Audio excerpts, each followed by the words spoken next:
Hello and welcome. It's Neri. Today I want to talk about my April TBR, which is mostly the Nostalgia Readathon. And as I'm aware, there have been some reading sprints for it, but I don't think that I had all my books when I entered those sprints. I kind of go there and I just chat, but that's okay. So I have my book list now, and that's gonna make up a bulk of my April TBR on top of whatever cozies I'm reading, and I'm going with the mood for that.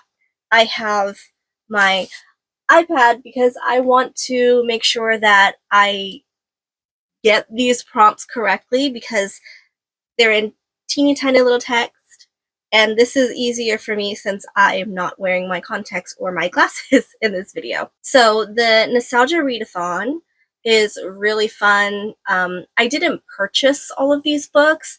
I went to the library as I could.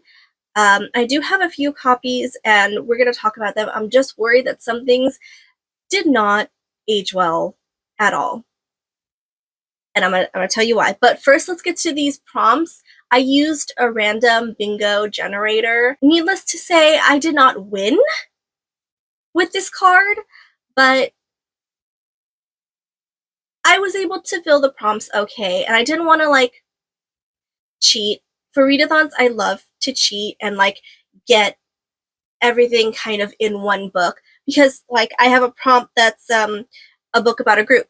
I also have a prompt that's a character who plays a sport. Well, if I'm thinking back, and mind you, nostalgia for me is gonna be a really, really, really long time, maybe in comparison to some viewers.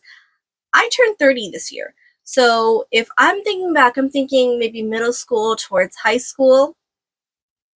It was a thing for your characters to be in a group, like for YA or even those that are like middle grade school books, where you have characters that are in a group, or even just girls who are in a group, and all of them have different traits. Like one is the talented singer, one is the pretty leader, one is the sporty one. It's when Spice Girls came out with these archetypes, authors went and ran with it because it was the funnest thing we've had in a while. Ultimately, the friend group was well-rounded, and it gave us a good view of why it's kind of unrealistic to have characters who are meeting every single thing that you would need on a college resume. Even though then you get to deeper into the 2010s and everybody has to be perfect. And if you're not perfect, you're not like the other girls.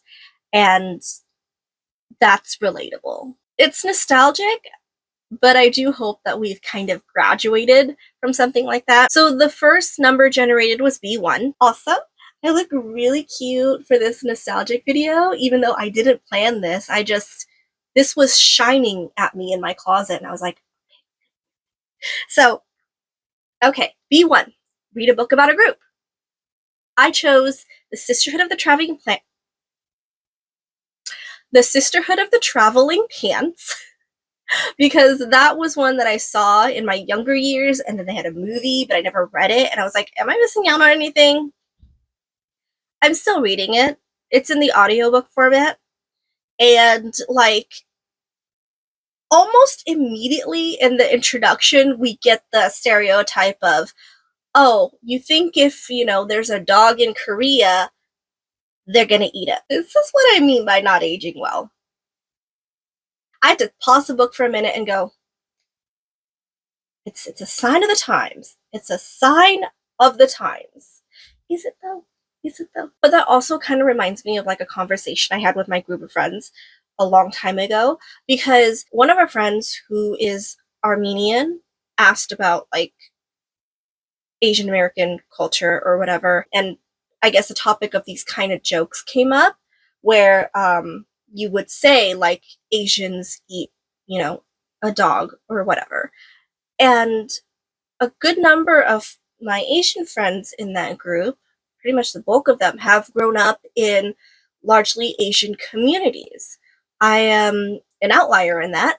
And so for me, I was like, I take offense to it because growing up, I went to different schools with a lot of vastly different demographics, and I was teased, bullied, made fun of, all of that until I got to high school, which is where I met my friends were in who like lived and grew up in a more Asian community where these things they don't get teased like that for the most part. So these things is just bounces right off. Like it's not offensive, you know. So it just really depends on where you're coming from in terms of that discussion, because that's where you're kind of gonna get the Asian person who maybe grew up in like an Asian community and didn't experience that kind of trauma, who can be like, that's a dumb joke. Like obviously it's not real, it's whatever. Or you can get me and I'm like, let me do a double take. You said what? So I think just a little projection. I think that's the last one that I'm going to end up finishing because as is, I continued with the book and it's not as entertaining as I thought it was, but we'll see by the end of it. Maybe I'll feel something. So the next number that was pulled was I4, which is read a book with teenage drama, which probably could count for sisterhood as well because they're turning 16.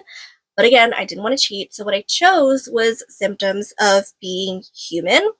And the reason that that was actually nostalgic for me was because when I was coming to terms with my identity as a non-binary person, yes, I am. I realize I've never.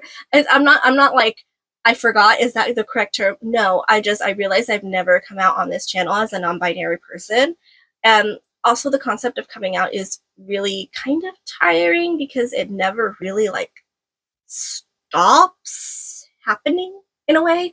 But yes, I'm non-binary. I go by they them pronouns, um, and so this is a book talking about that kind of identity from an author who tried to do his best to do research and tackle the subject respectfully. I just started the book, I couldn't finish it, so I'm going to finish it. It's a copy that I do have, and so I'm totally happy to like go and fetch it whenever it's turn to be read. And I'm going to tell you why I say that because I'm totally engrossed in another book. So moving on to the next number, I have N1, read a sci-fi book. The book that I chose for this is Reboot. It's a copy that I already have, but I cannot find. When I moved all of this stuff, I moved all of my books, which is why I don't know where the symptoms of being human is.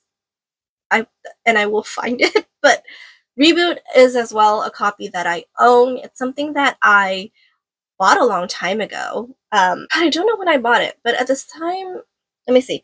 At the time, it was still being like promoted, like face out in Barnes and Nobles. The premise of Reboot is very interesting. It came out in 2013. That's probably when I bought it. 5 years ago, when Ren Connolly was shot 3 times in the chest, after 178 minutes, she came back as a reboot. So it kind of deals in that sense with the idea of a near-death experience. Next number is G5, a book with friendship. So for this one, I chose, and I actually bought this one because I was like at the bookstore already. I was at Barnes & Noble already, and I was like going through the kids section. I'm like, what am I nostalgic about? There's so much to be nostalgic about because I'm at 30, but also I don't get bit by this nostalgia bug like that. Like, my boyfriend will be like, I remember this and what I felt when this. And I'm like, there's some good stuff for sure, but if you put me on the spot like that, I'm probably not going to be able to answer you. And probably why it took me so long to get this together. Studio Ghibli, or Ghibli, however you want to pronounce it, made this movie, My Neighbor Totoro. I've only watched 2 movies from that studio, and this is the one that I absolutely feel like I missed out on, and I actually want to read because the original story was by Hayao Miyazaki, but then the novelization version came after that. So I thought, okay, if it has a book anyway, why not read it and then watch the movie? For me, like the top was Spirited Away, so I don't know if I'll feel the same, but it's interesting, and there have been parodies about it, and I thought the Bob's Burger one was really cute. So this one says 11-year-old Satsuki and her sassy little sister May have moved to the country to be closer to their ailing mother. Soon, in the woods behind their spooky old house, Satsuki and May discover a forest spirit named Totoro. When May goes missing, it's up to Satsuki to find her sister, and she'll need help from some new magical friends. So there we go, we have friendship.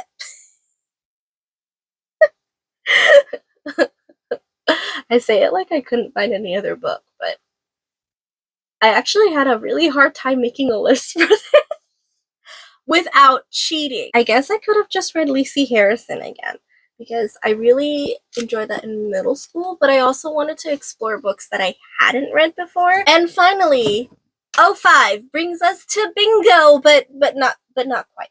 So this prompt was read a book where a character plays a sport. So my mind, of course, as I said, went to like the early 2000s. As a high schooler, Twilight was very popular. I was not going to read Twilight. Are you kidding? It's huge. Also, I feel like I've heard so much about Twilight, I'll remember it into my next lifetime. There were other vampire novels. The one I'm reading right now, Blue Bloods. I'm halfway through this book, and I thought, oh my god, is this going to be one of those that did not age well? Which, the tropes make me cringe, but it's been so good, and I can't wait to finish it at this point. So that is my main TBR. That's what I want to get done in April, and then maybe some books on top of that. As far as my reading goal goes, I think I'm about 7 to 8 books behind, but that's okay because I'm also, of course, still doing cozies.